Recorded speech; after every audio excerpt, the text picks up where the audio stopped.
Welcome back to the second half of this very interesting interview with Mr. Hal Marcus, one of the outstanding artists of El Paso, Texas. In the first part of this program, we talked about Hal Marcus himself and members of his family. For this second half, we want to talk about people and places. And Hal Marcus sometimes weaves himself into some of these places, as you well know. Hal, welcome back for this last half of the program. Thank you, Leon. I'm glad to be back. And we've moved over just a little bit, and we now have a different picture behind us. Tell us about this picture. Well, for those of you all just tuned in, we're here at the El Paso Museum of Art, and right behind me is the Avenida Juarez, and that's how Juarez used to look back in the old days. As a child, my grandmother would take me to Juarez because my father had a grocery store in El Paso, and we would buy fruits and vegetables in Juarez from my father's grocery store. And we would go to Avenida Juarez. And this picture here, I am actually with my family in the back seat of the taxi cab, and we have the musicians, we have the tacos, we have the dentist, we have the city market. You can get anything there. You can get divorced, you can get married, you can buy a lottery ticket, you can go to a bar, you can get a taco, burrito. So this is basically everything that I experienced as a young person in Avenida Juarez. I remember as a young person that my stepfather and my mother would come to El Paso and to Juarez. We'd take a taxi and go to different places, and it was a wild ride. Did it happen to you sometimes? The taxi driver's honking on his horn and trying to get people out come on in, take a look, take a look. Everybody was wanting to show you their newest arts and crafts and their bar and the bridal gowns, you name it. Well, we used to love to go to the market. It was a fascinating place. So you actually drew some paintings based upon that. Right, yes, and I was inspired by Avenida Juarez, and I also did a very famous piece called the El Mercado Juarez. It's the marketplace in Juarez. Now, you also drew a lot of fruits and vegetables based upon what you saw in your father's location. Right, that's right. I worked at my father's. He had the first Big 8 store in El Paso. Okay. Now tell us some about these places. You've done some drawings of some very famous buildings here in the El Paso area. And so let's start. I don't know which one you want to start with. Okay, well, El Paso, we've got a really important painting that's here today. It's called it was the Green Cellist, okay? And it was inspired by the Marc Chagall picture, which I have right here, which is also on display at the El Paso Museum of Art. And that's why I was selected to do this show. But the Green Cellist is floating up above the sky at the Plaza Theater, and it was commissioned by the El Paso Symphony Orchestra. And I am sitting in the seats there with my wife, and the children are watching the extraterrestrial cellist, and the interior of the Plaza Theater is so fantastic. Right. So that's one of the paintings in this exhibit that's a particular place in El Paso. Another one is what I call Feliz Navidad, and it's of St. Patrick's Church and all of downtown, and there's a posada, and my wife and I are right behind 3 nuns in the bottom corner, and they're selling churros and tacos, and there's the matachina dancers, and there's Santa Claus, and it's a real slice of life for El Paso. You remind me of Alfred Hitchcock. Do you remember that he used to weave himself in just a little bit of cameo into his movies? And yes, I do. I didn't know that I reminded you of Hitchcock, but I'm in some of my paintings. Okay. Right. All right. Another piece that we have here today is called Celebrate El Paso, and it's kind of a scenario from Scenic Drive, and it's actually the first painting in El Paso that has the X, and it also has the ballpark in it. What's the X about? Well, it was by an artist. Juarez. That's in Juarez. It's in Juarez. It's by an artist named Sebastian, who's a wonderful monumental artist from Mexico. And it's just a large sculpture, and you can actually go inside of it. You can go inside of it, and I believe they have a gallery in the middle of it. Okay. Well, I noticed the first time I really saw a major work of yours was at the Chamazal Memorial Theater. Right. And I have a number of pictures taken with me or someone else in front of that. And, so tell us about that. How was that commissioned? Well, that wasn't actually a commission. It was a painting that I had done, and it's on a temporary loan to the Chamazal Theater. But it's called El Paso Gracias a Dios, or loosely translated to the El Paso Thanksgiving.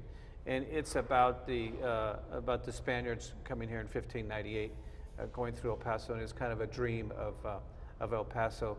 at that period of time. And it has the big sun in the middle of it, and that's at the Chamazal Theater. Now, you mentioned a while ago Sunset Heights, Right. the little swing in one of those Right, pictures. yes. Have you done others from Sunset Heights where you live?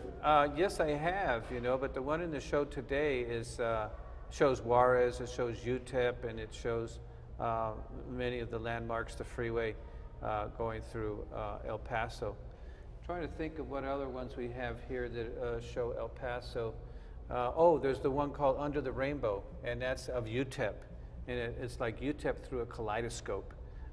So that's a very significant painting.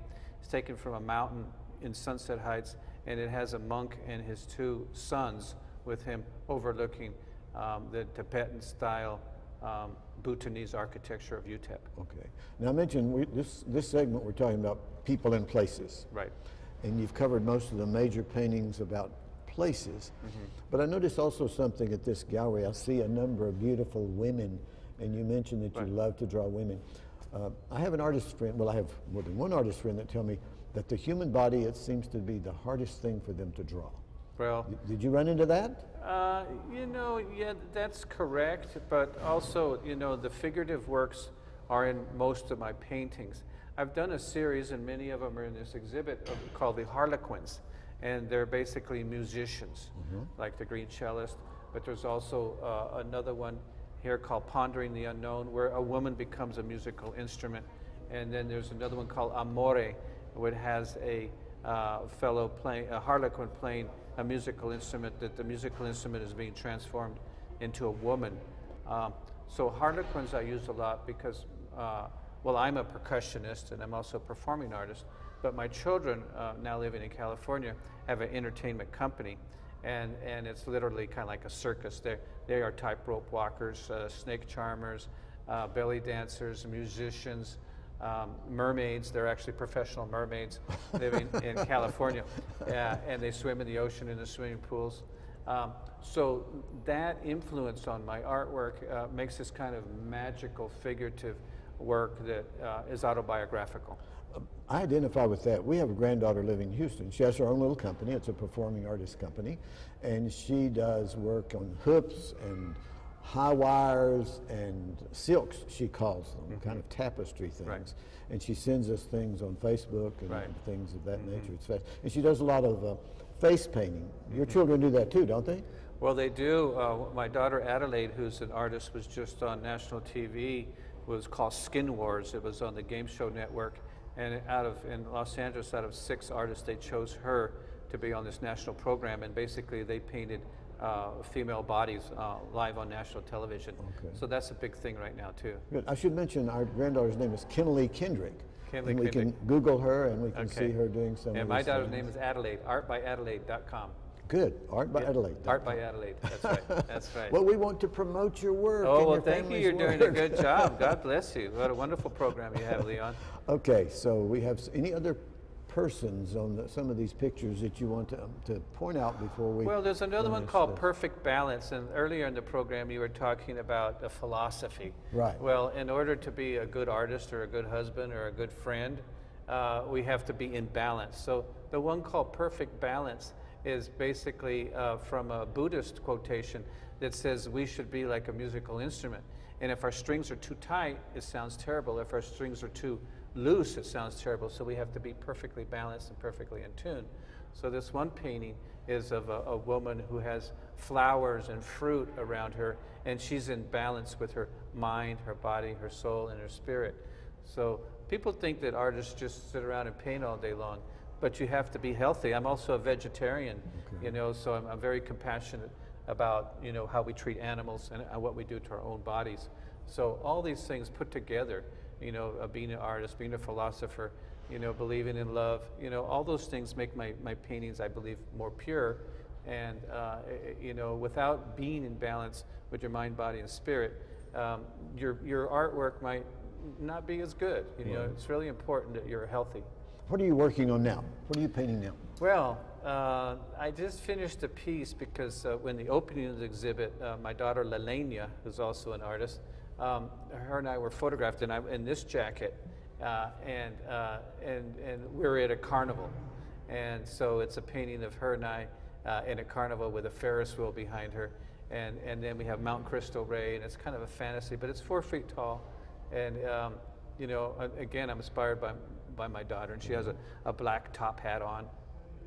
And it was inspired by the opening of a photograph that someone took of my daughter, Nyla Lenya. Well, now, before we leave this place today, we want to be sure we step outside, as you Right. mentioned a while ago. Right. A big billboard out there in the area where Al Fresco Friday takes place with a lot of musical events. Between the museum and the Plaza Theater, there's a 7 by 15 foot billboard that will go out there, and you and I will get photographed in front of it. And it's wonderful what the El Paso Museum of Art is doing for their local artists. They're going to leave that up until this event is over? Until January 24th, yeah. Okay. I noticed, I had a thought as I walked up to this building today. The Vaquero was missing. We used to have a nice artwork out there in front that I think the lady that is with Walmart Corporation about to take down to Arkansas. Oh, is that the one by Luis Jimenez of Yes, the Vaquero? the Vaquero. Right, the yes, Vaquero. yeah, that's sad. But we have a nice modern sculpture out there in this place. Right. Right. And then, of course, refurbishing of the alligators. Right. If they'll ever finish the plaza reconstruction. You know, the alligators are here. They're in storage, waiting for the park to get ready. Okay, so we Yeah. look forward to that. Right, Anybody yeah. in art is interested in that. Tell us how you feel about supporting some of these smaller art galleries. Well, you know, we're celebrating our 20th year in El Paso, so we're kind of like the premier gallery. But, you know, for a city this size that has about 1 million people, you know, when you think about Juarez and El Paso, Right. we really only have about, you know, a handful of art galleries that are struggling to survive. And it's sad, you know. So, you know, people who have the opportunity to support what they call pop-up galleries, you know, they should do so, because we have a lot of talented people in El Paso. You know, the Chicano Park over there underneath the freeway is a fine example of Chicano artwork. And, you know, there are people, you know, need to support all the arts, not just painters, but, you know, the music, the literature, because we have a wealth of cultural activities on any given day here in El Paso. Right. I've done several programs over the years with some who have done murals outside on the Right. walls of buildings, such as Right. for Lafay, Right. and some of these are at the community college, some Right. inside buildings, some outside buildings. And I've been thinking about getting these DVDs, some of them copied, so I can leave some of these archived here at this museum or the International Museum of Art, so that where people can see them in the future. Right. This one needs to be archived so people can see this in the Right, future. that's really important. There's some beautiful things out and about. People drive around. They can downtown. There's some beautiful murals. Yeah, one of our friends, Bill Rackosee, died recently, and we have a retrospective of his work coming up pretty soon at the International Museum of Art.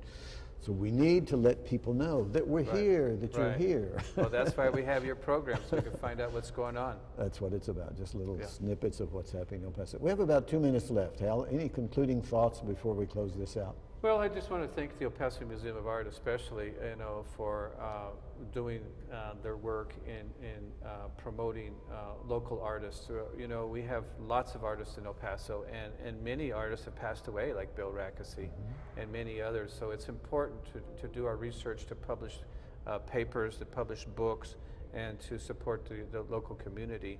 And you know, my gallery, you know, always has early El Paso art on exhibit, you know, so we try to document, and we have started a foundation here at the El Paso Museum of Art where people can donate money, actually, for the study and the preservation of art of artists who have already died and gone on. So that's, I think, is a very important part of us saving some of our visual history and culture, because cities like Santa Fe, who have very small population, have 200 art galleries. Yeah, I've been to some of them. Yeah, and El Paso, you know, has got a dozen. So, you know, it's important to try to, you know, preserve our heritage in the arts. Well, we're glad you stayed here in El Paso. We are not as prosperous as Santa Fe or some of those other places that you mentioned. And so we're glad that you've stayed with us. So and El you're Paso still has a here. rich history, and, you know, there's a lot of exciting things happening. Okay.